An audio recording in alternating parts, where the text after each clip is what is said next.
I was always the shadow in the Rowe family portrait. The disappointment. The one who left. For 8 years, I'd built the life they knew nothing about, an empire of code and connections while they assumed I was drowning. Then my cousin texted about Mom's 60th birthday party. No official invitation, just 12 words that pulled at every wound I'd carefully stitched closed. I told myself I'd just drop off a gift and disappear again. But when my sister Vera smirked and said, "You're not supposed to be here," something crystallized inside me. They'd written me out of the family story. But what they didn't understand about the quiet daughter who vanished in the night was this: I hadn't been running from failure. I'd been building power they couldn't imagine. And now that I knew what was happening to my mother, they were about to discover exactly who I'd become. I've always been the odd one out. That's not self-pity talking. It's just how things were in the Rowe family. While everyone else seemed to fit perfectly into the glossy family portrait my mother insisted on hanging above the fireplace, I was the one whose smile never quite reached her eyes. My name is Delaney Rowe. Well, just Delaney now. I legally shortened it years ago, one of many quiet steps I took to build my life in the shadows of my family's expectations.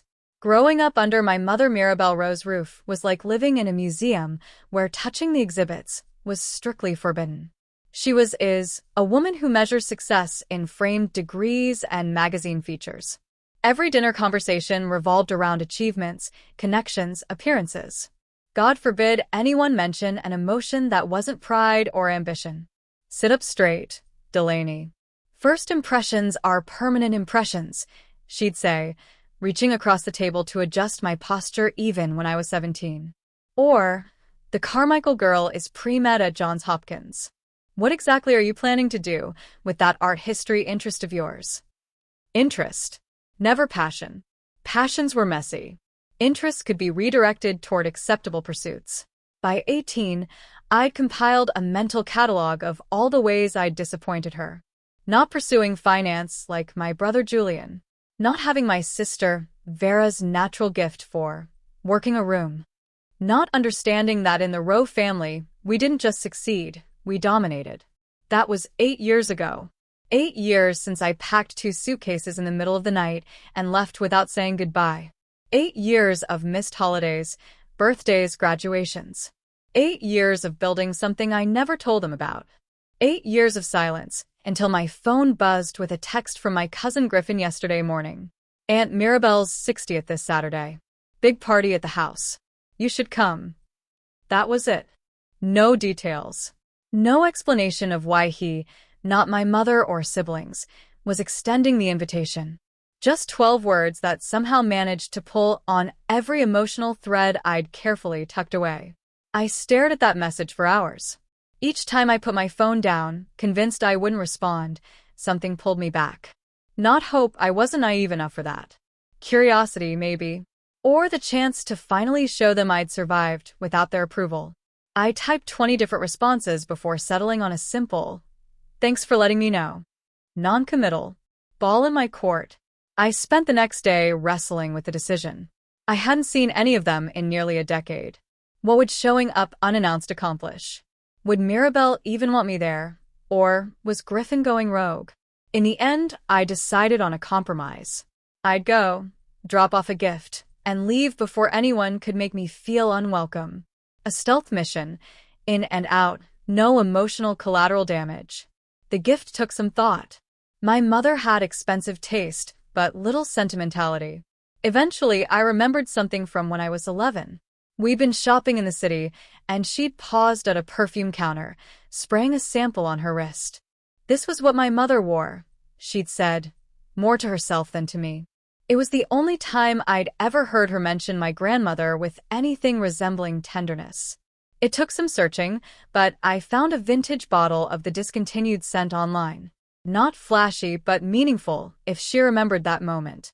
The drive back to Ashtonville took just under 2 hours, but it felt like crossing continents. Every mile marker was a year rewound. The old maple-lined Main Street. The brick post office where I'd mailed college applications. The park where I'd had my first kiss. They all looked exactly the same, as though the town had been frozen in amber while I'd been changing elsewhere. The Rowe house stood at the end of Oakwood Drive, imposing as ever with its white columns and perfect symmetry. Cars lined the circular driveway, expensive ones, polished to a mirror shine. Music and laughter spilled from the open windows, voices I half recognized. I parked across the street, clutching the small gift bag to my chest like a shield. My heartbeat hammered against my ribs as I approached the front door, rehearsing what I might say if my mother answered. But it wasn't Mirabelle who opened the door. It was Vera, champagne flute in hand, looking like she'd stepped out of a magazine spread. Her eyes widened for a fraction of a second before her lips curled into something between a smile and a sneer. "You're not supposed to be here," she said, and the calculated pause that followed made it clear this wasn't a joke. This was a bouncer turning away someone who wasn't on the list. I forced myself to keep breathing, to keep my expression neutral. "I just wanted to drop this off for Mom," I said, holding out the gift bag. "For her birthday." Vera took it with 2 fingers, as if it might contaminate her. How thoughtful. After 8 years of nothing. I ignored the barb. "Tell her happy birthday from me." "I'll add it to the pile," she said, already closing the door. "Thanks for stopping by." And that was it. The door clicked shut before I could glimpse any of the party beyond her. I stood there for a moment, the spring breeze suddenly cold against my face, before turning and walking back to my car with as much dignity as I could muster. I hadn't expected a warm welcome. I hadn't expected anything, really.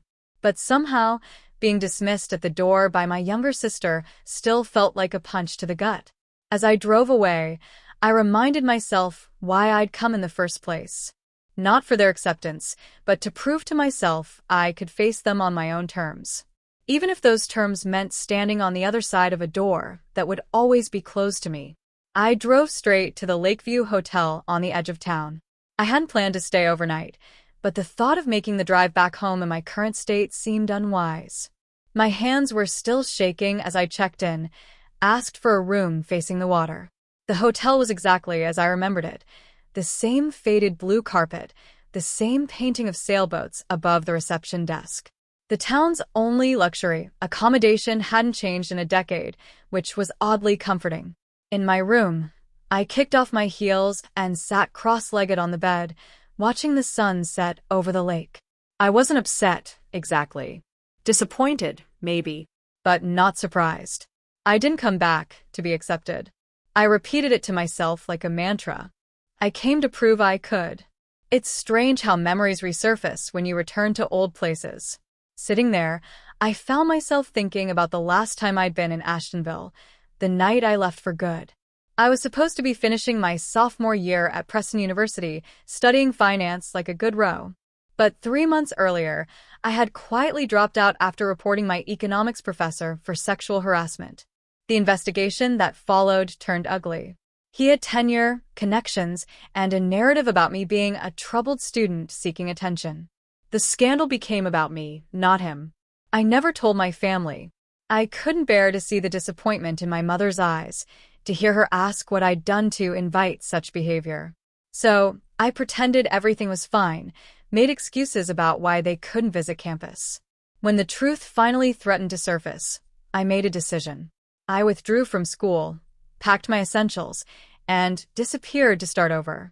I shortened my last name legally from Rowe to Rowe, a small but significant change that made me harder to find but maintained some connection to who I'd been. At 23, after working odd jobs and taking night classes in computer science, I launched Etherlock, a boutique tech startup specializing in remote data security for small businesses. It started small, just me and 2 part-time coders working out of my apartment. Those early days were a blur of sleepless nights, ramen dinners, and rejections. For every client who signed on, 20 turned us down. My first business partner stole our seed money and disappeared. The second tried to push me out of my own company once we started turning a profit. But I survived. More than survived, I thrived. By 26, Etherlock had 30 employees and a real office. By 28, we had clients in 11 countries and a waiting list. I built something that mattered, something entirely mine. And I never told my family about any of it. My phone buzzed, pulling me from my memories. Another text from Griffin. Why'd you leave so fast? Didn't even see you. I frowned at the screen. Was he playing some kind of game? Vera answered the door. Made it clear I wasn't invited. I typed back. Thread appeared, disappeared, appeared again. Finally. What? Mom's been asking if anyone's heard from you. I thought you knew. That gave me pause. Why would Mirabelle ask about me if she hadn't wanted me there?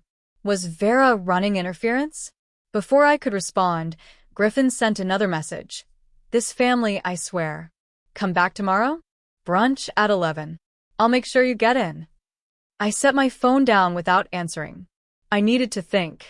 Hungry and restless, I headed down to the hotel bar. It was nearly empty. Just a few business travelers hunched over laptops and drinks. I ordered a glass of wine and opened my own laptop, intending to catch up on work emails. Delaney? I looked up to see a tall, dark-haired man approaching my table. It took me a moment to place him. Auden Isley, a quiet guy who'd been a year ahead of me in high school. We'd had AP chemistry together, had been lab partners for a semester. Auden, I said, surprised he'd recognized me. It's been a while. Almost a decade, he said, smiling slightly. Mind if I join you? I gestured to the empty chair across from me. He looked good, better than in high school, where he'd been all awkward angles and nervous energy. Now he carried himself with quiet confidence, though there was still something reserved in his demeanor. What brings you back to Ashtonville? He asked. I thought you'd left for good. Just a quick visit, I said. My mother's birthday. Something flickered across his face. Mirabelle's party. I was just there. I raised an eyebrow. You were? He nodded, looking slightly uncomfortable. I've been dating Vera for about 5 months. I didn't realize you were that Delaney. She never mentions you. The pieces clicked into place. Of course Vera would date someone like Auden, intelligent, probably successful, the kind of man who looked good in family photos. Small world, I said, taking a sip of wine to hide my discomfort. She said you abandoned the family, he said carefully. That you couldn't handle the pressure of living up to the Rowe name. I laughed. I couldn't help it. Is that the official story? I'm guessing there's more to it. There always is. I studied him. Are you happy? With Vera, I mean. He didn't answer immediately, which was an answer in itself. It's complicated. We talked for another hour. Careful, circling conversations about the past decade. I kept things vague, saying only that I worked in tech and lived in the city. He told me he'd gotten his MBA and was looking to make a career change. Too many years doing what was expected, he said. I'm ready to build something meaningful. When we finally said goodnight, I felt strangely unsettled. There had been something in his eyes when he looked at me, recognition of a sort that went beyond our brief high school acquaintance.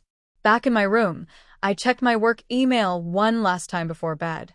Among the usual messages was one from Marcus, one of my junior VPs in charge of hiring. Interesting application came through for the security analyst position. Guy's overqualified but specifically requested an entry-level role. Thought you might want to look at his resume. Name's Auden Isley. I stared at the screen, a chill running down my spine. Auden had applied to my company. The boyfriend of the sister, who pretended I didn't exist, wanted to work for me. That couldn't be a coincidence. Morning light streamed through the hotel curtains I'd forgotten to close, pulling me from a restless sleep. I'd spent half the night reviewing Auden's resume, looking for clues to his motivation.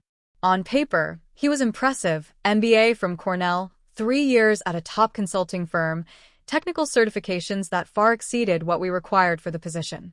But his employment history had gaps he'd tried to conceal, and his references were notably vague. Why would someone with his credentials apply for an entry-level job at a mid-sized security firm? More importantly, did he know who owned Etherlock?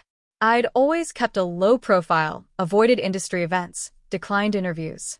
My official company bio used only my first initial, D. Rowe, founder and CEO. It wasn't exactly a secret, but it wasn't public knowledge either. I tried to remember if I'd ever mentioned my interest in computer science to Auden back in high school. We'd been friendly, but not close. I couldn't imagine how he'd made the connection between me and my company. My phone rang, Griffin's name flashing on the screen. I hesitated before answering. "Hey," I said cautiously. "Where are you?" He sounded tense. "Are you still in town?" "At the Lakeview." "Why?" "Can we meet? There's stuff you should know. About yesterday, about everything." We agreed to meet at Blackbird Cafe, a quiet spot on the edge of town where we were unlikely to run into family friends. Griffin was waiting when I arrived, fidgeting with a paper napkin he'd torn into tiny pieces. My cousin had always been the one I got along with best in the family. 2 years older than me, he'd protected me from the worst of Vera's teenage cruelty. He looked older now, tired around the eyes. "I'm sorry about yesterday," he said as soon as I sat down. I had no idea Vera would pull that stunt. "What exactly happened?" I asked. "Your texts were confusing." He ran a hand through his hair. "I told Mom you might come. She seemed, I don't know, nervous but not upset. Then Vera took over, like she always does now. Said you weren't welcome, that you just bring drama. And my mother went along with that?" Griffin looked uncomfortable. "Things have changed. Delegate Vera's taken over as the family PR manager, as she calls it. She controls who sees Mom, what information gets out. She's got everyone convinced she's just being protective." "Protective of what?" "Mom's always been able to take care of herself." He didn't answer directly. "The family's having financial problems." Did you know that? I shook my head. The market crashed a few years back. Mom made some bad investments, nearly lost the house. He twisted his coffee cup. "I had to bail them out." This was news to me. My mother had always been financially savvy, managing the family money after my father died when I was 10. The thought of her making reckless investment decisions didn't track. "Why didn't anyone tell me?" I asked, though I knew the answer. I had made myself unreachable. "Would you have come back if we had?" Griffin asked quietly. I didn't have an answer for that. After coffee with Griffin, I wasn't ready to return to the hotel. I decided to walk through my old neighborhood, a detour down memory lane I hadn't planned. The houses looked smaller than I remembered, the trees taller. I passed my old high school, the park where we used to sneak cigarettes, the corner store where the owner always gave me an extra piece of candy with my change. "Delaney? Delaney Rowe." I turned to see a woman jogging toward me, hand raised in greeting. It took me a moment to recognize Kellen Morris, my childhood best friend. We'd been inseparable from kindergarten through 10th grade until her family moved to Chicago. She must have moved back at some point. "Kellen," I said, genuinely happy to see a friendly face. "You're back in Ashtonville?" 3 years now," she said, hugging me briefly. "Teaching at the high school, if you can believe it. What about you?" "Just visiting." "Just for the weekend?" "My mother's birthday." "Right. I heard there was a big party." She studied my face. "You okay? You look tense." That was the thing about old friends, they could still read you. "Family stuff," I said with a shrug. "Nothing new." We walked together for a while, catching up. She was married now, had a 4-year-old daughter. When the conversation turned to my family, her expression grew serious. "I'm surprised you came back after everything," she said. "Especially with what happened to your mom." My stomach dropped. "What do you mean? What happened to my mom?" Kellen's eyes widened. "You don't know? She had some kind of breakdown 2 years ago. Started behaving erratically, making strange decisions. There were rumors she might lose the house." Griffin stepped in, from what I heard. The second confirmation of financial troubles in one day. Something wasn't adding up. "No one told me," I said quietly. Kellen squeezed my arm. "I'm sorry." "I assumed you knew." We parted ways at the next corner, promising to stay in touch this time. As I walked back to the hotel, my mind raced. A breakdown? Financial problems? Vera controlling access to my mother? I'd thought I was done caring about the Rowe family drama, but clearly I was wrong. Back at the Rowe house, someone else was thinking about me too. Auden had returned to pick up a jacket he'd left behind, finding the house quiet after the party. In the dining room, gifts were piled on a side table, expensive bottles of wine, designer accessories, jewelry boxes. At the bottom of the pile, still in the small gift bag, was the perfume I'd brought. Unopened, unacknowledged. He picked it up, turned it over in his hands, and slipped it into his pocket before leaving. Meanwhile, my phone rang as I entered my hotel room. My executive assistant's name lit up the screen. Claire? Everything okay? It was Sunday. She never called on weekends unless something was wrong. You need to see this, she said without preamble. Someone's digging into your background. She forwarded an email, a link to a small industry gossip blog I rarely paid attention to. The headline made my blood run cold. Etherlock's mysterious founder. Tech's hidden heiress? Sources connect Rowe to prominent Ashtonville family. I scrolled through the article, which was mostly speculation and vague, insider information. But there was enough truth there to make me nervous. Someone had been talking. Someone who knew both my past and my present.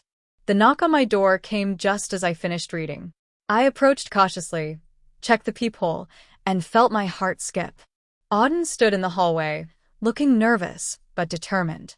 I opened the door. In his hand was the gift bag I'd brought for my mother. Why didn't you tell them? He asked simply. There was no point pretending I didn't know what he meant. He'd figured it out somehow. The connection between Delaney Rowe, the family disappointment, and Rowe, the founder of Etherlock. Why would I? I countered, stepping aside to let him in. They made it clear a long time ago that I wasn't what they wanted. He placed the perfume bottle on the desk. Your mother cried when she saw this. After Vera told her you'd just left it and run off. That's not what happened. I know. His expression was grim. I was there when Vera answered the door. I heard what she said to you. I studied him, trying to understand his angle. Why are you here, Auden? Why did you apply to my company? He sat down heavily on the edge of the desk chair. Because I need a way out. And I think you might need a way in. What are you talking about? Vera's blackmailing me. He couldn't meet my eyes. She found out about something in my past, a mistake I made. She's threatened to make it public if I break up with her. And you thought working for her estranged sister was the solution? I couldn't keep the skepticism from my voice. I didn't know you owned Etherlock when I applied. I just knew they had a good reputation, and I needed a fresh start away from her influence. He finally looked up. Finding out it was your company, that was just luck. Or fate, maybe. I wasn't sure I believed in fate, but I recognized desperation when I saw it. What's Vera holding over you? It doesn't matter. What matters is what she's doing to your mother. He leaned forward. Delaney, your mother isn't just upset or lonely. She's sick. Early-stage dementia. Vera's been hiding it, controlling her medication, isolating her from people who might notice. The room seemed to tilt slightly. That's a serious accusation. I can prove it. His voice was steady now. I've been collecting evidence for months. Financial documents, medical records she's hidden, recordings of her threatening your mother's nurse to keep quiet. Why would Vera do this? I asked, though the answer was already forming in my mind. Money. Control. She's been systematically taking over your mother's finances, redirecting assets. Using her declining mental state to manipulate her into signing things she doesn't understand. I thought about my mother, proud, sharp-minded Mirabelle, being manipulated by her own daughter. Despite everything, the thought made my chest ache. If what you're saying is true, why haven't you gone to the police? Or to Julian? Julian's barely around, and when he is, Vera makes sure he only sees your mother on her good days. As for the police... He shook his head.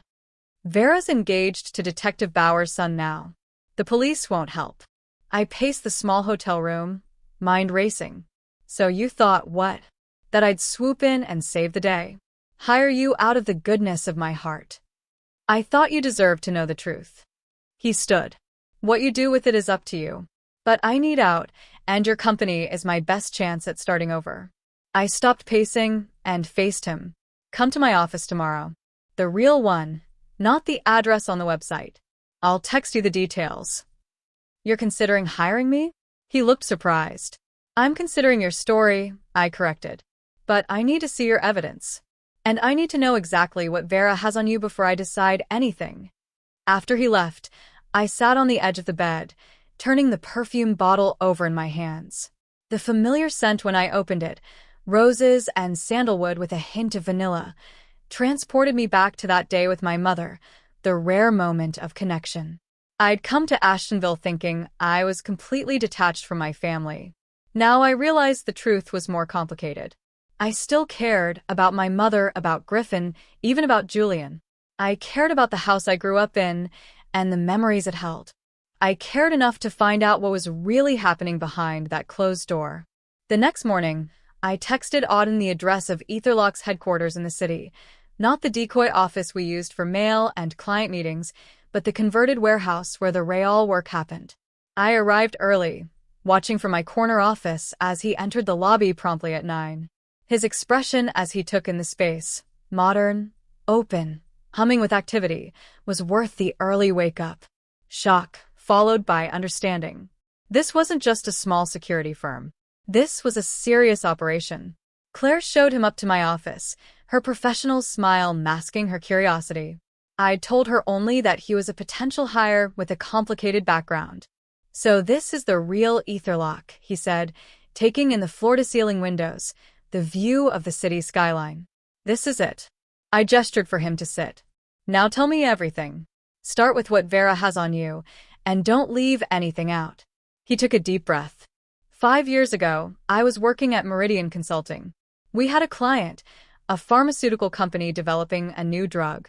I found evidence in their trials data that they were covering up serious side effects. When I brought it to my superiors, they buried it. The drug went to market. And I leaked the evidence to a journalist. His voice was steady. The drug was pulled, the company faced massive lawsuits, and Meridian lost their biggest client. They knew it was me, but couldn't prove it, until Vera somehow got hold of emails between me and the reporter. How did she find them? I don't know. But she made it clear that if I tried to leave her, she'd make sure everyone knew. I'd be blacklisted in the industry. "So, you found Etherlock, a company that specializes in data security, and applied for a job." He nodded. "I figured if anyone would understand ethical whistleblowing, it would be a security firm." I leaned back in my chair. "And what about my mother? What's really going on?" Auden pulled a flash drive from his pocket. It started about 2 years ago. Small things at first: forgetfulness, confusion. The doctors diagnosed early onset dementia. Treatable, manageable with the right care. But Vera saw an opportunity. He plugged the drive into my computer, opened a folder of documents. Bank statements showing large transfers. Medical reports with conflicting information. Power of attorney papers with signatures that didn't quite match. "She's been medicating your mother more heavily than prescribed, keeping her docile. She convinced her that Julian is too busy to be bothered with trivial family matters, and that you abandoned them when things got difficult. And Griffin? Where does he fit in? He helped financially when your mother nearly lost the house, but Vera's kept him at arm's length since then. He travels a lot for work, only comes home for holidays and birthdays." I scrolled through the documents, feeling sick. "She's stealing from our mother." "Not just stealing," Auden said quietly. "She's taken out a mortgage on the house using your mother's forged signature. That money's disappeared. If something isn't done soon, your mother could lose everything." I pushed away from the desk, standing to look out over the city. This was no longer about an uninvited daughter or family squabbles. This was elder abuse, fraud, possibly worse. "I need to think," I said finally. "But I want you to understand something, Auden. If I hire you, if I help you, it won't be out of sympathy. It will be because I need someone on the inside. Someone who can help me protect my mother, whether she wants my help or not." He nodded slowly. "I understand. And if you're lying to me, if this is some elaborate scheme cooked up by Vera to get to me or my company, I will bury you so deep professionally that you'll never work in any industry again. Are we clear?" "Crystal clear." He met my gaze steadily. "But I'm not lying. And I think you know that." After he left, I called Griffin. "We need to talk." "It's about Mom. And Vera. And it's worse than you think." He agreed to meet me halfway between Ashtonville and the city the next day. I spent the night reviewing Auden's evidence, making calls to trusted contacts in elder law and financial crimes. By morning, I had the beginnings of a plan. It was time to return to the Rowe estate, but this time, not as the unwanted daughter slinking away at the first sign of rejection. This time, I would walk through the front door with purpose, whether they wanted me there or not. The next morning, I woke with a sense of clarity I hadn't felt in years. After reviewing Auden's evidence deep into the night, I'd made my decision. This wasn't just about me anymore, it was about protecting my mother from someone who was supposed to love her. My phone buzzed with a text from Griffin confirming our meeting spot, a quiet diner halfway between Ashtonville and the city. I needed him on my side, if this was going to work. Before heading out, I made 2 calls, one to my company's legal team instructing them to prepare paperwork for Auden's hire, and another to a private investigator I'd worked with before. The PI had helped me vet potential clients with security concerns. Now I needed him to verify Auden's claims before I fully committed to this plan. The diner was nearly empty when I arrived, just a few truckers at the counter and an elderly couple in a corner booth. Griffin sat by the window, fidgeting with a napkin dispenser. He looked tired, the kind of bone-deep exhaustion that comes from carrying secrets. "You sounded serious on the phone," he said as I slid into the booth.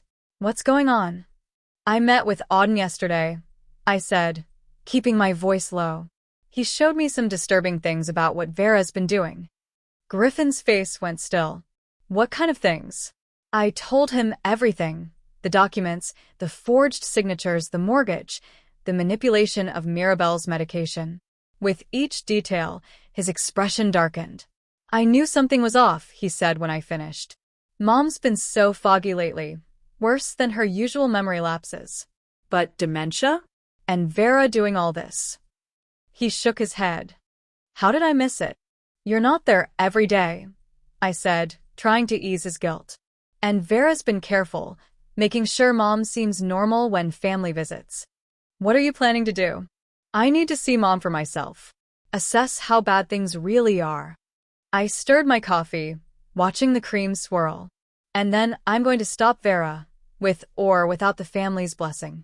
Griffin rubbed his temples. "You can't just storm in there. Vera's got Mom convinced you abandoned the family. She'll never listen to you over her own daughter. That's why I need your help. I need you to get me documents, anything with Mom's signature from before all this started. Bank statements, medical records, anything Vera might have tampered with." He looked uncertain. "That means going behind Vera's back. If she catches me, she's stealing from our mother, Griffin. Manipulating her, possibly endangering her health. What's worse, Vera getting angry, or Mom losing everything." After a long moment, he nodded. "Okay, I'll help. But we need to be smart about this. When do you want to see Mom?" "There's a family brunch this weekend, right? The one you mentioned before." "Sunday at 11. Vera's insisting on it, says it's for Mom, but it's really just her showing off to the extended family." "Perfect," I said. "I'll be there. And this time, I won't be turned away at the door." We finalized our plans over a second cup of coffee. Griffin would gather what documents he could without raising suspicion. I would come to the brunch uninvited, assess my mother's condition, and confront Vera only if the moment was right. As we were leaving, Griffin grabbed my arm. "Dell, there's something else you should know. Julian's flying in for the brunch. He hasn't seen Mom in months." "Julian?" "My older brother. Always Dad's favorite, always following the prescribed Rowe path. Private school, Yale, Wall Street. We'd been close as kids, before he turned into a mini version of our father. By the time I left home, he'd become a stranger who looked at me with something between pity and contempt." "Does he know about any of this?" I asked. Griffin shook his head. "Vera keeps him even more in the dark than me. Tells him Mom's just getting older, nothing to worry about. He believes her, because it's easier than flying home to check." Another piece of the puzzle slid into place. Vera had systematically isolated Mirabelle from everyone who might notice something was wrong. Me through estrangement, Griffin through limited contact, Julian through reassurances that all was well. Back at Etherlock's headquarters, I found Auden waiting in the lobby. He looked different today, more confident, less haunted. He'd shaved, traded yesterday's rumpled suit for clean dark jeans and a button-down. It was as if the simple act of sharing his burden had lightened him. "Did you think I wouldn't show?" he asked as I approached. "I thought you might reconsider the risk," I replied honestly. He shook his head. "There's no going back now." I led him up to my office, aware of the curious glances from my employees. It wasn't often I personally escorted visitors through the building.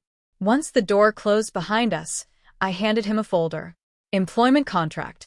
You start immediately as a security consultant. The position comes with an apartment in the company building until you find your own place." He flipped through the pages, eyebrows rising at the salary figure. "This is generous." "It's fair for someone with your qualifications," I said. "And it comes with conditions." I assumed it would. "You'll maintain your relationship with Vera for now." I held up a hand when he started to object. "Not indefinitely. Just until we have everything we need. You'll be my eyes and ears in that house." He reluctantly nodded. "You'll document everything, conversations, medications, visitors, any documents you can access without getting caught. You'll report directly to me, not through company channels. And if Vera suspects something?" "She won't," I said with more confidence than I felt. "She thinks you're desperate to keep your secret. She has no reason to doubt your loyalty." Auden looked troubled. "You're asking me to spy on your family." "I'm asking you to help me protect my mother," I corrected. "Unless you've changed your mind?" "No." His voice was firm. "I'll do whatever it takes to make this right." We spent the next few hours going over details, what to look for, how to communicate securely, what to do if things went wrong. I gave him a company phone with enhanced security features, showed him how to document evidence without leaving digital footprints.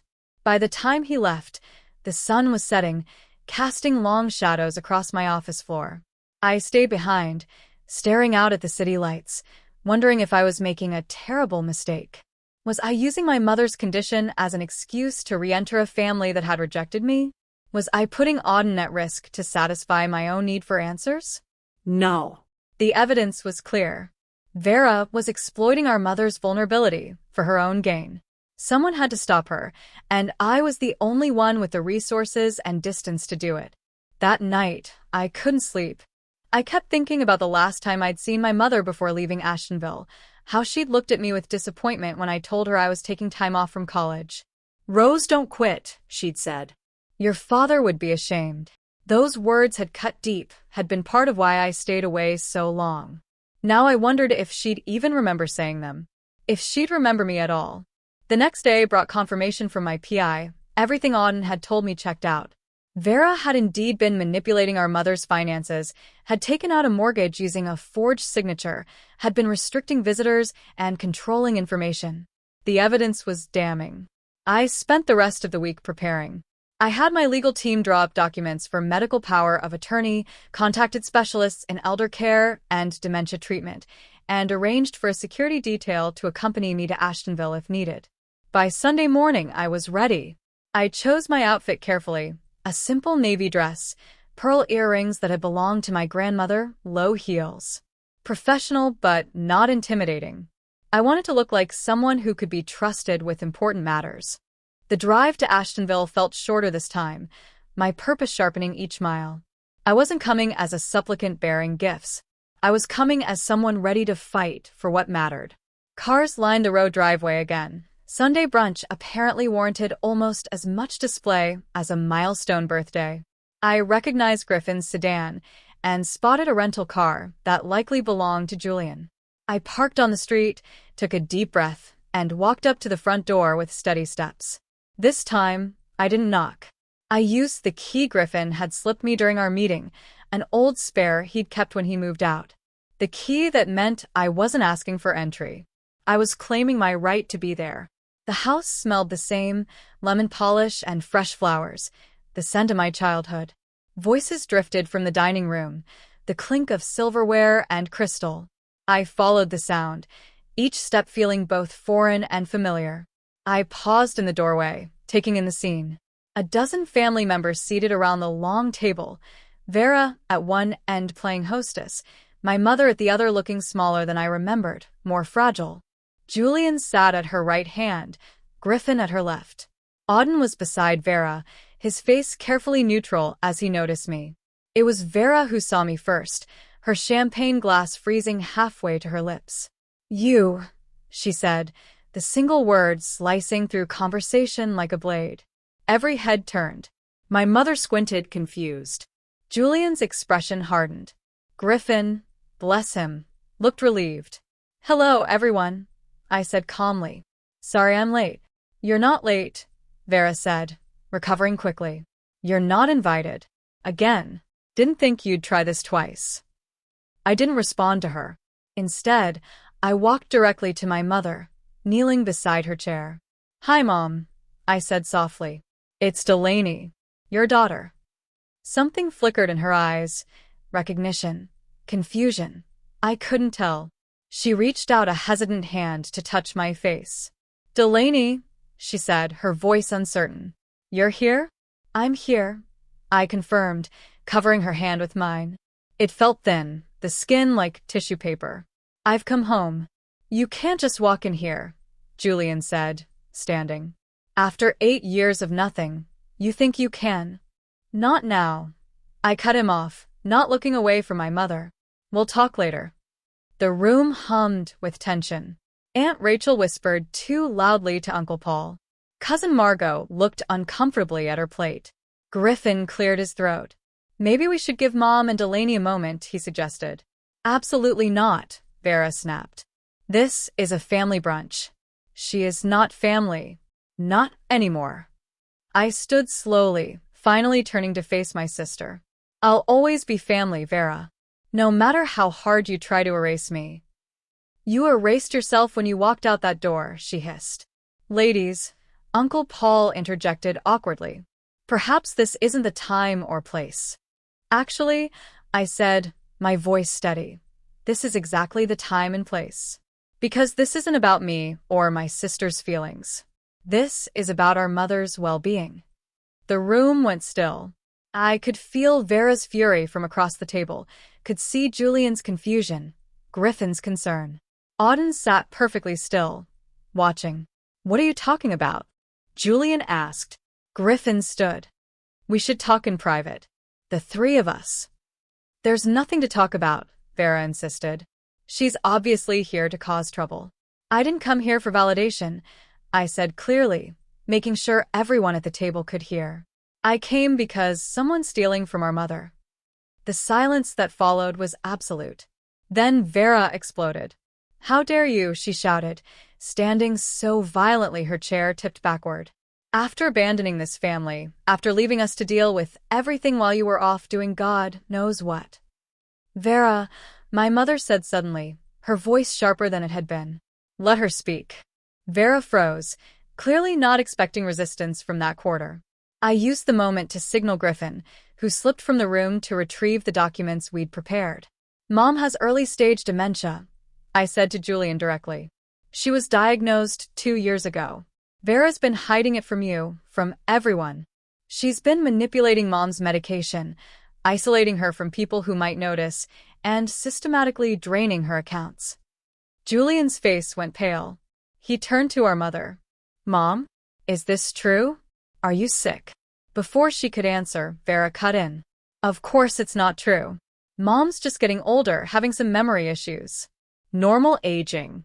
Delaney's making this up to worm her way back into the family now that she's failed at whatever she ran off to do." That's when Auden, who had been silent throughout, stood up. In a clear, steady voice that carried across the dining room, he said, "She's my boss." The room froze. Every head turned toward Auden, then back to me, confusion written across their faces. "What did you just say?" Vera's voice was dangerously soft. Auden looked directly at me, then back at Vera. "Delaney is my boss. I work for her company." Julian frowned. "What company?" "Etherlock," Auden replied. "One of the fastest-growing data security firms in the country. Founded and run by your sister, the one you all thought was a failure." The silence that followed was broken only by my mother's confused murmur. "You run a company?" I nodded, still processing what had just happened. This wasn't how I'd planned for this to go. Auden had just burned his cover completely, had just chosen a side publicly. There was no going back now. Vera recovered first, her laugh brittle and sharp. That's ridiculous. She dropped out of college.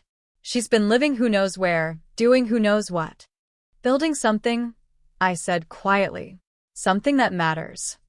Griffin returned with the folder we'd prepared, handing it directly to Julian. You need to see this. As Julian flipped through the documents, bank statements showing large transfers from our mother's accounts, medical reports with conflicting information, the mortgage papers with a forged signature, his expression darkened. What the hell is this, Vera? He demanded. Vera's face had gone white. Those are fake. She's making this up to turn you against me. These are copies of official documents, I said.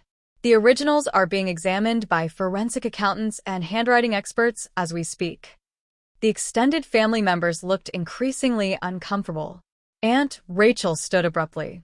Perhaps we should give you all some privacy to discuss this. Within minutes, the dining room had cleared of everyone except the immediate family and Auden. My mother sat at the head of the table, looking confused and distressed. Julian paced by the windows, still going through the documents. Griffin stood by the door, as if guarding it. Vera remained standing, her posture rigid with fury. I can explain all of this, she insisted. Mom asked me to handle her finances when she started having memory problems. Everything I've done has been to protect her assets. By taking out a mortgage on the house using a forged signature? Julian asked, his voice cold.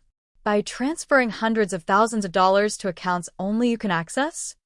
That's not what happened, Vera said, but her voice lacked conviction now. It's exactly what happened, Auden said. He pulled out his phone, tapped the screen a few times, and set it on the table. Vera's voice filled the room. Just give her the extra pill tonight. I need her asleep by 8. I've got people coming to look at the silver. No, she won't remember in the morning. She barely remembers what day it is anymore. Vera lunged for the phone, but Griffin intercepted her. There's more where that came from, he said quietly. You've been recording me? Vera spat at Auden. You're going to regret this. I know what you did. I'll make sure everyone knows. Go ahead, Auden said calmly. I'm not ashamed of exposing a company that falsified drug trial data. That's why I left corporate consulting in the first place. But what you've done to your own mother, that's something to be ashamed of. My mother's voice cut through the tension. What's happening? Why is everyone fighting? The bewilderment in her tone broke my heart. I went to her side, kneeling again by her chair. Mom, Vera's been lying to you. She's been taking your money, making you take too much medication, keeping you confused. That's not true, Vera insisted, her voice rising. Mom, don't listen to her. Delaney abandoned us, remember? She left when you needed her. I left because I didn't think I belonged here, I said, holding my mother's gaze. But I never stopped caring about you. And I'm not going to let anyone hurt you, even if it's your own daughter. Julian slammed the folder down on the table. Enough. This ends now. Griffin called Dr. Lipton. Tell him we need him to come evaluate Mom immediately. And call our family lawyer.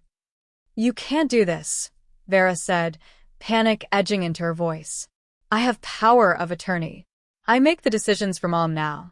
A power of attorney obtained through deception isn't valid, I said.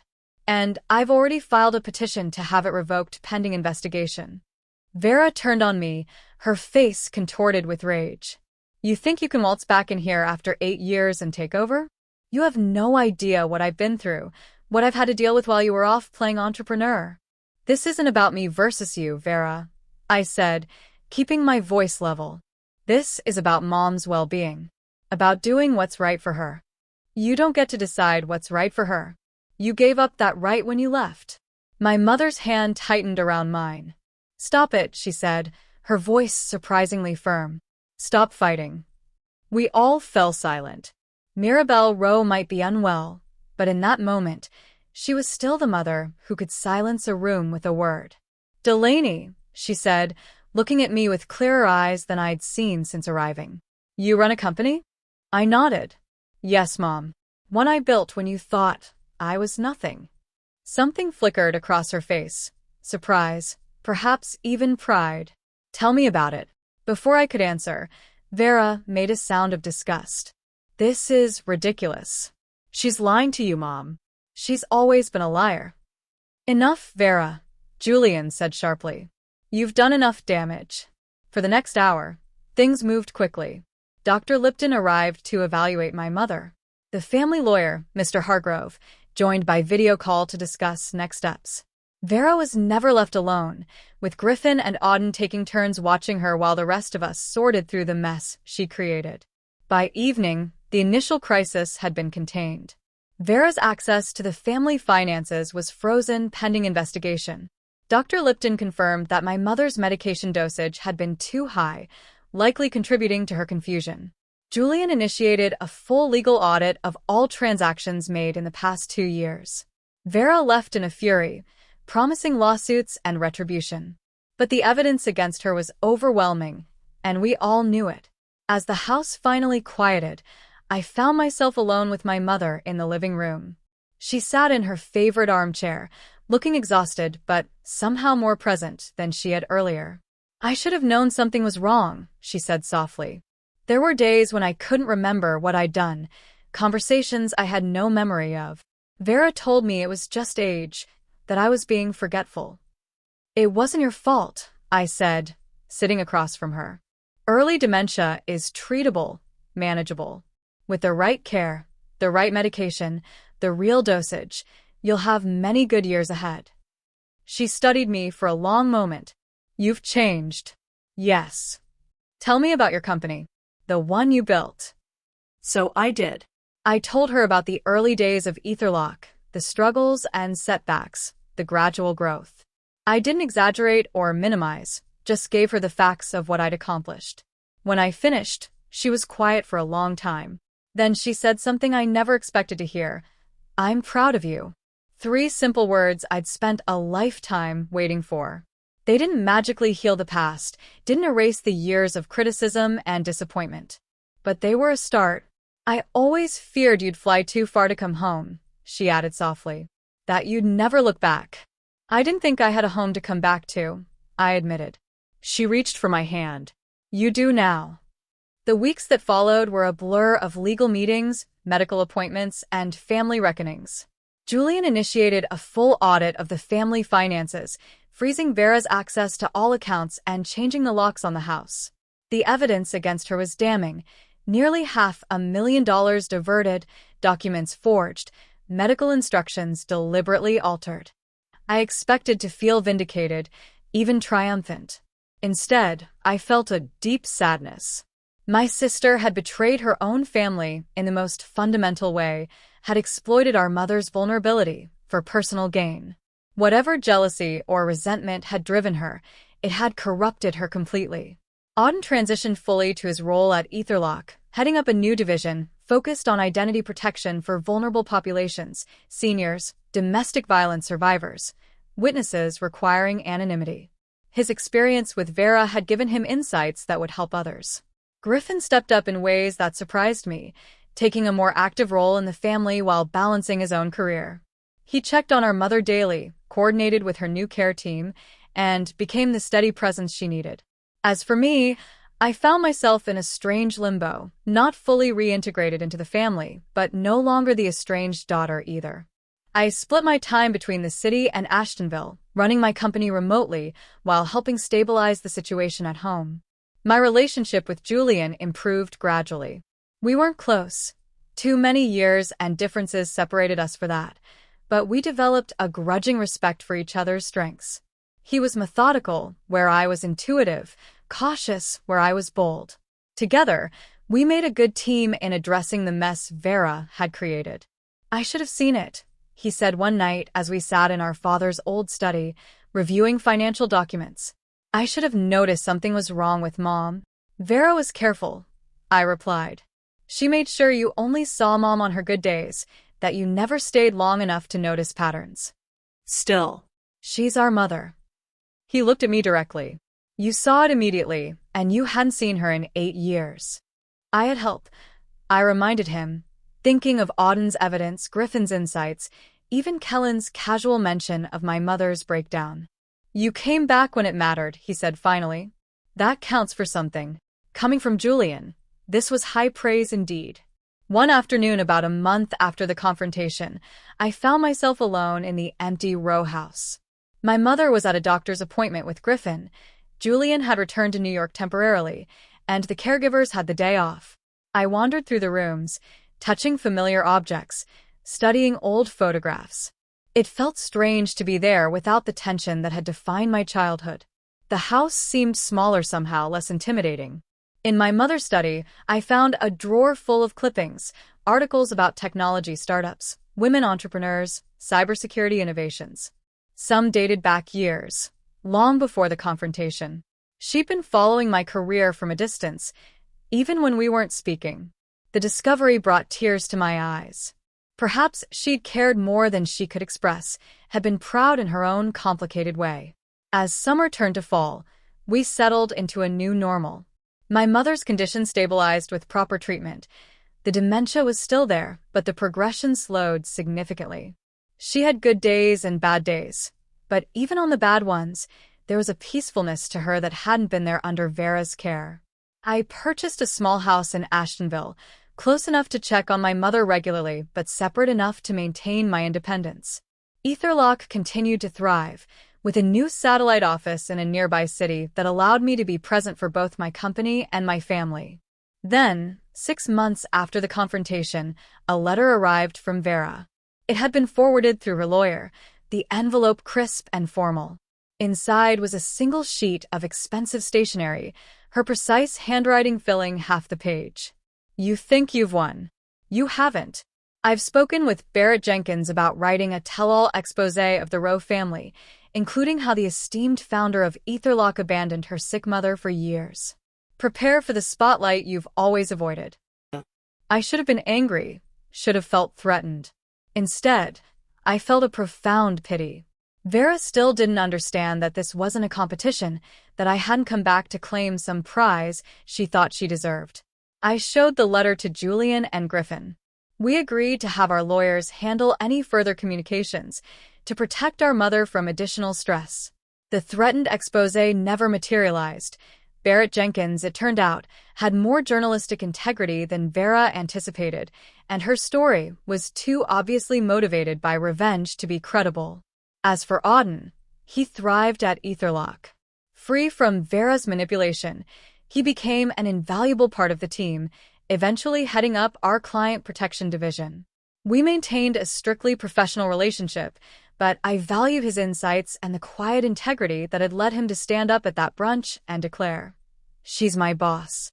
1 year after the confrontation, we gathered at the Rowe house for my mother's 61st birthday.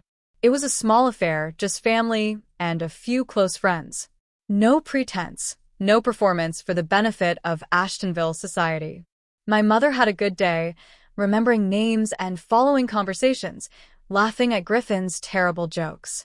When she opened my gift, a photo album I'd created documenting the growth of Etherlock, interspersed with family photos old and new, she smiled with genuine pleasure. "You've built something remarkable," she said, squeezing my hand. "Your father would have been proud." Coming from Mirabelle Rowe, this was the highest praise imaginable. Later, as the evening wound down, I found myself on the back porch, looking out at the garden my mother had once tended with such care. Griffin joined me, handing me a glass of wine. "Penny for your thoughts," he said. I smiled, just thinking about how strange life is.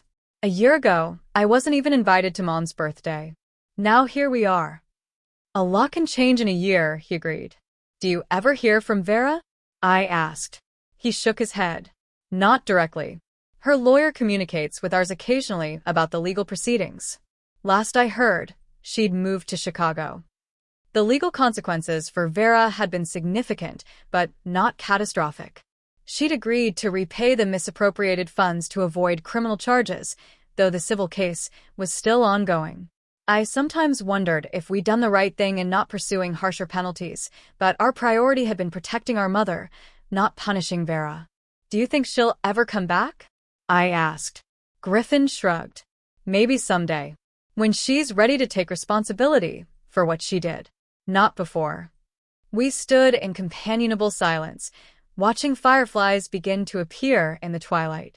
The past year had changed all of us, revealed strengths and weaknesses we hadn't known we possessed, forced us to redefine what family meant. I didn't seek revenge or recognition when I returned to Ashenville. I just wanted truth and peace, and a seat at the table I built myself. It hadn't been easy. The road to reconciliation rarely is. But standing there in the gathering dusk, I felt something I hadn't expected to find in my childhood home: belonging. They didn't want me there. That's fine. I'm building my own room now, and this time I make the list. What would you sacrifice to protect someone who never protected you? Like, comment, and subscribe for more stories of family secrets and the power that comes from finding your voice when it matters most.